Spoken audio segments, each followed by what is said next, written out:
My name's Tyler, I'm 29, and if I'm being honest, I've always felt like the odd one out in my family. Not because I'm some black sheep or wildly rebellious, just because I don't really fit into their idea of what family is supposed to be. I'm not loud, I don't drink like a frat bro, and I don't think group sarcasm counts as emotional bonding. Still, every year I try. I show up to birthdays, sit through the awkward small talk, and contribute to the family group chat, even though half the time I feel like I'm texting into a void. It's always been like this. I'm Tyler the overthinker, or Tyler the buzzkill, depending on who you ask. My older brother Kyle once said I could find something negative to say about Disneyland, and everyone laughed like it was the funniest thing ever. What they don't realize is, I don't complain, I explain. I ask questions. I like structure. But in my family, if you're not just nodding and going along, you're difficult. Anyway, this all started about a month ago. I noticed the family group chat had gone a little quiet. Not unusual, honestly. We usually only get bursts of activity when someone wants money for a birthday party or is trying to plan a group event. So when the chat suddenly lit up with beach emojis and messages like "can't wait" and "gonna be lit," I was confused. I scrolled up, thinking maybe I missed something. But there was no mention of planning, no voting on dates. No, "Hey Tyler, are you free this weekend?" Just pure celebration. My cousin Megan even posted a picture of a massive beachfront Airbnb with the caption, "Look what I booked." Now, here's the thing, I work remotely. I make good money. And for the last few years, I've been the one footing the bill for our family get-togethers. Not because I was asked, but because when I didn't offer, I'd get those backhanded comments like, "Some of us don't have tech jobs," or "Not everyone can afford avocado toast and therapy tie." I never complained. I just paid. So, seeing that they'd booked this trip without even mentioning it to me, that stung. I didn't say anything at first. I just watched the chat roll on with sunscreen recommendations, carpool plans, jokes about who was going to burn first. For a full day, I said nothing. Then, out of nowhere, I got a text from my sister. Not even in the group chat, just a side text. It read, "Hey, just a heads up, we figured you wouldn't be into the trip.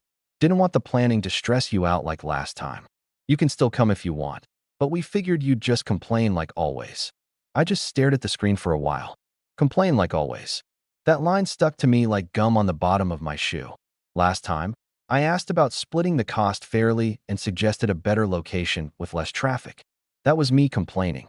I didn't respond. I didn't trust myself not to say something I'd regret. Instead, I took a deep breath and went back to the chat. I scrolled all the way back up to the original post with the Airbnb listing. And that's when I saw it. The reservation had been made using my Airbnb account. Now, a few years back, I let Megan use my account to book a birthday cabin. She said she didn't want to create her own and asked if she could just use mine. I didn't think much of it. I trusted her. But apparently, she never logged out. She just kept using it. And because the charges always went to the family card I set up for group events, one I created back when we tried splitting costs for a ski trip, no one questioned it. I opened my Airbnb dashboard. Sure enough, there it was. A 7-day beach reservation under my name. Paid with the family card, which I fund. All without a word to me. And the worst part? No one thought to mention it. They didn't even try to lie and say I'd been included. They just decided I wouldn't want to go, and then used my account and money anyway. I don't remember feeling angry. Not right away. Just deeply, deeply tired. Tired of always being the one who just overreacts whenever I point out how messed up something is. Tired of being told I should lighten up while they quietly cross line after line, expecting me to play along. I didn't respond to Megan. I didn't text anyone. I didn't blow up the group chat. I waited. I waited for 3 weeks as they gushed over which floaties to bring and who would bring the best snacks. I even answered when someone asked if the family card was still active for groceries, just to keep appearances. I waited until the very last day before the cancellation window closed. Then, I canceled the entire reservation. No warning. No drama. Just one click. I didn't even have to explain it to Airbnb, because technically, it was my account and my money. And the second it processed, I removed the family card from the account entirely. Then I sent one single message to the group chat. No anger. No accusation. Just, "Trips canceled. I'll let you all complain this time." That was this morning. By noon, I had 14 missed calls, 2 voice messages from my mom in full meltdown mode. in a group chat that was now exploding with frantic messages like, "What the heck?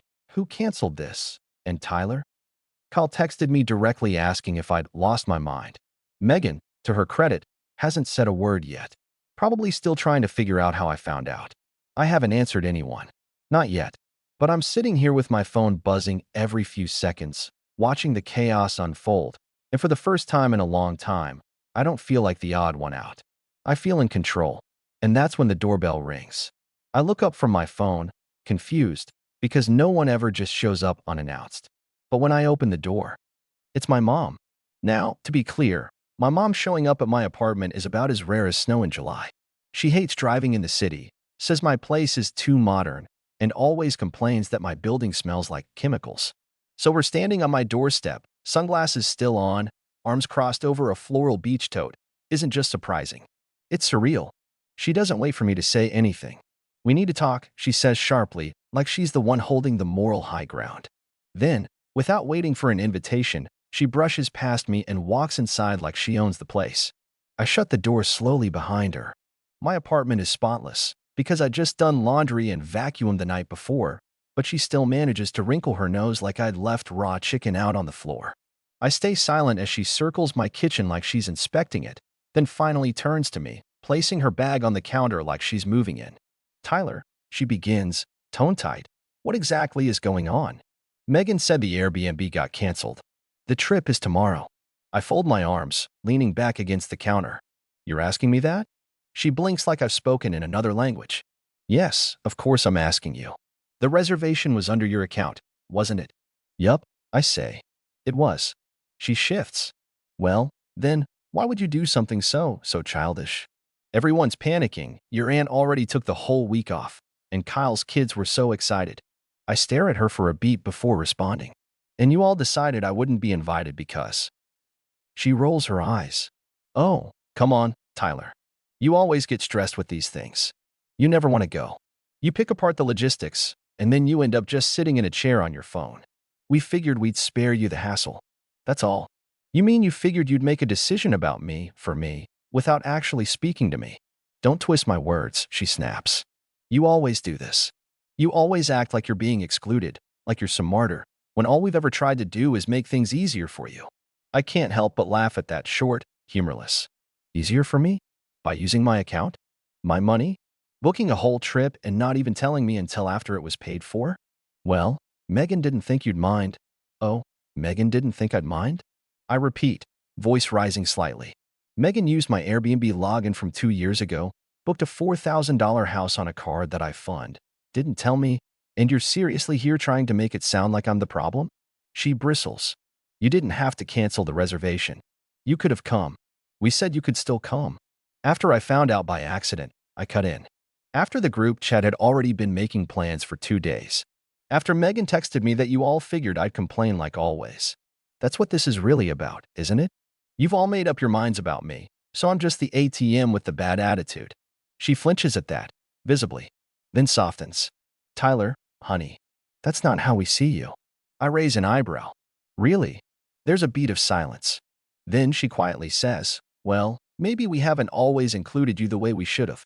That's the closest thing I've gotten to an apology from her in a decade. But it still feels hollow.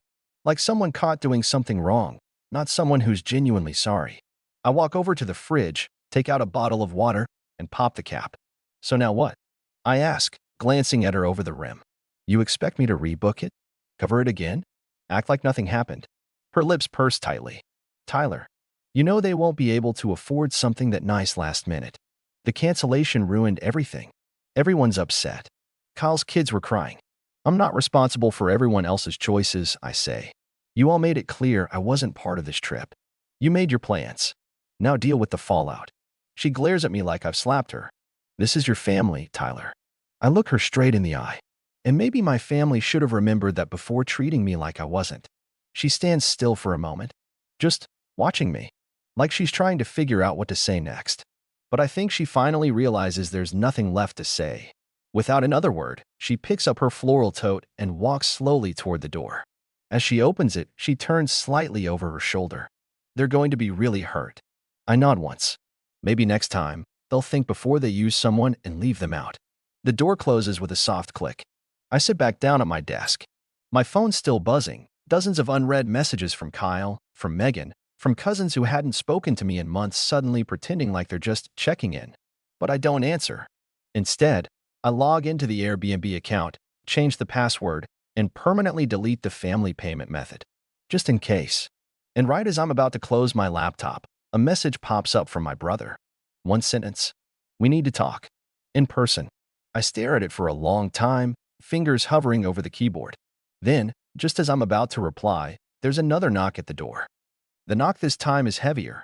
Not urgent exactly, but firm, like whoever's behind it isn't planning on leaving until I open. I glance at my phone again. Still no reply from me. Still a dozen texts. Kyle's last message sits at the top of the screen. We need to talk. In person. Of course it's him. I walk to the door slowly, not entirely sure what version of my brother is waiting on the other side. The charming one who schmoozes his way through work meetings and family dinners? Or the one who once called me emotionally constipated in front of a group of strangers because I didn't want to do karaoke at his birthday? I open the door, and sure enough, it's Kyle. Shirt wrinkled, holding an iced coffee, looking like he's trying really hard to pretend he's not upset. His sunglasses are perched on his head, and he gives me a tight, fake smile. Hey, he says. I don't move. Hey, can I come in? I sigh, step aside, and let him in. He walks in like he owns the place, just like Mom did. Straight to the kitchen, doesn't ask. He sets the coffee on the counter and leans against it, arms folded. For a moment, he says nothing. Then, you didn't have to do that, man. I closed the door behind him. Yeah, I did. No, seriously. You could have just talked to us. Instead, you blew everything up. I raise an eyebrow. Talk to you? You mean the same people who planned an entire beach trip without me and only remembered I existed when the Airbnb confirmation showed my name? He exhales through his nose. Okay, yeah, that wasn't great. But Megan was the one handling it. And you always make things complicated. I tilt my head. Complicated? He nods, like he's making some grand point. Yeah, you overthink everything. You ask questions no one wants to answer. You make every plan feel like a board meeting. We just wanted this to be chill, you know? You wanted it to be chill, I repeat. So you left me out and spent my money. That wasn't the plan, he says quickly. Megan didn't realize the card was still connected. She just thought it was an old account. And by the time we figured it out, we assumed you'd say no anyway, like always. You assumed. You didn't ask. You didn't include. You didn't even pretend. Kyle groans and runs a hand through his hair. Why does it always have to be so dramatic with you? I laugh, short and bitter. You think I'm being dramatic? You're the ones panicking because your free vacation disappeared. I'm the one who's been sidelined and gaslit like that's somehow my fault. He glares at me.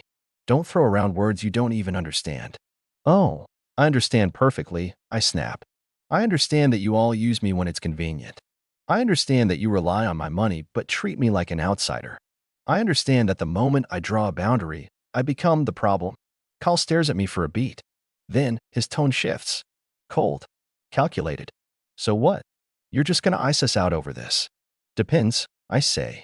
Are you here to apologize? Or to guilt trip me into fixing your mess? His jaw tightens. I'm here to find a solution. I shake my head. Then you're still not getting it. He steps closer, suddenly more intense. Do you even care what this is doing to the family? Aunt Jen's threatening to cancel Thanksgiving now. Everyone's pointing fingers. You're turning everything into chaos. No, I say quietly. You did that. When you decided I was just the wallet with legs. Kyle goes silent. I let it hang for a second. Let him sit in it. He's not used to me pushing back. Not like this. I can see it in his eyes. He expected me to cave. To say fine, I'll book something else. To apologize for making things difficult. But I don't. Instead, I walk to the counter, pick up his untouched coffee, and hand it to him. I think we're done here. He takes it reluctantly. His jaw works like he wants to say something else, something cutting, probably, but then he just turns toward the door. I'll tell them you said no, he mutters. I shrug. Tell them whatever helps you sleep. He walks out without another word. This time, I don't even wait for the door to fully close before locking it. I stand there for a while, heart pounding not from fear, but from adrenaline. It feels like something's cracked open inside me. Some pressure valve I didn't even realize had been tightened for years. And just when I think it's all over, that I can finally sit down and let the dust settle, my phone buzzes again. This time, it's not from the group chat. It's from Grandpa. Just 2 words, call me. And suddenly, everything shifts. Because Grandpa never texts, never calls. He's old school, landline and letter in the mail old school. And if he's getting involved, this might be far from over. I stared at the message for a long time. Call me. Coming from anyone else, it wouldn't have made my stomach sink. But Grandpa? He doesn't do drama. He doesn't involve himself unless it's serious. He's the kind of man who will sit through 3 screaming matches at Thanksgiving without blinking, then calmly say something like, "Pass the gravy." If he's reaching out, it means something's gone too far. Or, more likely, he thinks I've gone too far. I sat on the edge of my couch, phone in hand, thumb hovering over the dial button. There was a time when I looked up to him more than anyone. He'd been a quiet force in the family, a man of very few words, but those words always landed hard. I used to spend summers at his lake house when I was a kid. Those were some of the few moments where I actually felt seen, heard. Not the butt of some passive-aggressive joke, not the uptight one. Just me. I don't know when that changed. Maybe it didn't. Maybe I did. I took a breath and pressed call. He picked up on the first ring. Tyler. His voice was the same as always, low, slow, deliberate. Hey, Grandpa. Long pause. Then, what's going on? I assume you heard, I said, trying not to sound defensive. About the beach trip. The cancellation. I did, he said evenly. From your mother, your uncle, your brother, and your cousin. For different stories, none of them matching. So now I want to hear yours. That stopped me for a second. You actually want my version? Why wouldn't I? He said simply. I sighed, leaned back into the couch, and told him everything. From the moment I saw the beach trip messages, to the text from Megan, to the realization that they'd used my account and my money, all the way to the cancellation and Kyle showing up at my door. He didn't interrupt once. Not even when I vented. Not when I repeated how it felt to be left out, or how sick I was of being included only when there was a bill to pay. He just listened. And when I was done, the silence on the other end of the line stretched on for what felt like a full minute. Then, finally, you were right to cancel it. I blinked. Wait, what? You were right, he repeated. They used you. They didn't tell you. And when you called it out, they acted like you were the one who betrayed them. That's not family, that's opportunism. I felt something in my chest loosen. I hadn't even realized I was holding my breath. Thanks, I said quietly. But, he added, they're not going to see it that way. Not for a long time, if ever. I know. Are you okay with that? I paused, then nodded, even though he couldn't see me. Yeah, I think I am. We talked a bit longer. He didn't pressure me to make peace, didn't ask me to call them back or offer to fix anything. Just told me he was proud I stood up for myself. That was more than I'd heard from anyone in my family in years. When we finally hung up, I just sat there, letting the quiet fill the room. It felt different now. Not lonely, peaceful. The next few days were a circus, as expected. The family group chat turned into a soap opera. Passive-aggressive messages, guilt-tripping, and of course, the dramatic victim playing. Megan finally piped up, claiming she didn't think I'd care, and that she only used my account because it was already set up and she was in a rush. My mom asked if I was happy now that everyone's summer is ruined. Kyle sent a string of furious texts about how you always have to make everything about you, which was rich coming from the guy who once threw a tantrum because I didn't clap loud enough at his promotion dinner. I didn't respond to any of it. Eventually, I muted the group chat. A week later, I got a card in the mail. A real card, handwritten. From Grandpa. Proud of you. Don't let the noise make you doubt your voice. Come visit the lake house sometime. Just you and me. I've got a new fishing rod with your name on it. I smiled for what felt like the first time in weeks. It reminded me of those quiet summers again. How safe and still everything felt back then. How much I missed it. That weekend, I drove out to the lake. He met me at the dock with 2 chairs, 2 rods, and 2 root beers in glass bottles. We didn't say much. Didn't need to. Just cast our lines into the water and sat in the quiet. At one point, he looked over at me and said, "You know, I think you're the only one in this family who's figured it out." Figured what out? That you don't owe people anything just because you share a name. That stuck with me. And slowly, over the next few months, something changed. I stopped responding to their drama. Stopped funding family events. Canceled the old family credit card and let them figure it out. I even took a short vacation of my own, solo trip to the mountains. No itinerary. No forced laughter. Just me, fresh air, and the sound of wind through the trees. A few relatives reached out sporadically. Megan sent a text on my birthday that said, "Hope you're doing well. Miss you." I replied with a simple, "Thanks." Call tried to call once, then never again. My mom still hasn't spoken to me since the day she walked out of my apartment. And I'm okay with that. For the first time in my life, I'm not trying to squeeze myself into a version of family that never really made room for me. I'm not funding my own mistreatment, not bending over backwards to be included in a group that only sees me as useful when I'm quiet and paying. I'm just me. And I've finally decided that's enough. No more beach trips. No more group chats filled with fake laughs and real jabs. Just real connections, real respect, real peace, and the occasional weekend at Grandpa's lake house, where, for once, I don't feel like I have to explain why I belong.